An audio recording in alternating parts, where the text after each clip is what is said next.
Chef d'inculpation, enfin les accusations ne sont quand même pas anodines, ces crimes contre l'humanité, qui sont imprescriptibles, ces viols, ce sont des crimes qui sont sérieux. C'est une crise inédite dans l'histoire récente de l'Espagne avec le Royaume du Maroc pour un fait qui ne s'explique pas et qui fait courir des risques à notre politique de voisinage en matière de sécurité, de migration, de pêche, de coopération agricole, de tourisme et qui nuit à notre influence en Méditerranée et sur tout le continent africain.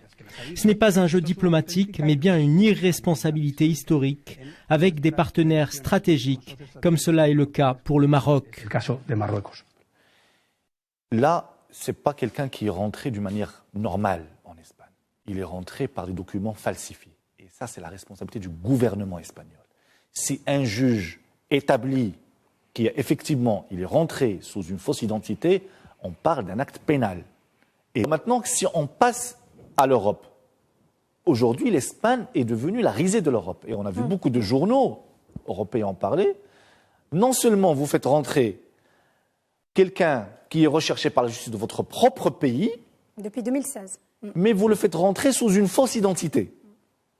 C'est les ingrédients d'un vrai scandale d'État. Le Maroc doit maintenir la pression, notamment médiatique, diplomatique, en expliquant la gravité de la situation et les conséquences que ça peut avoir sur la future relation entre le Maroc et l'Espagne. Le Maroc n'est pas, et là je reprends les termes du ministre Boletta, nous ne sommes pas votre gendarme.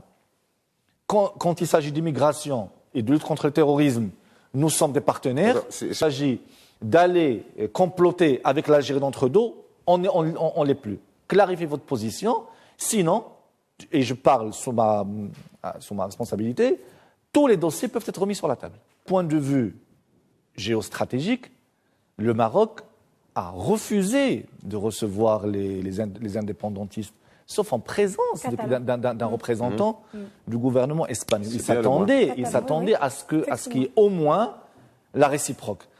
Maintenant, effectivement, cet état de fait peut nuire à la relation économique entre le Maroc et l'Espagne, parce qu'aujourd'hui, ce que le Maroc demande, c'est la clarté. Bien sûr.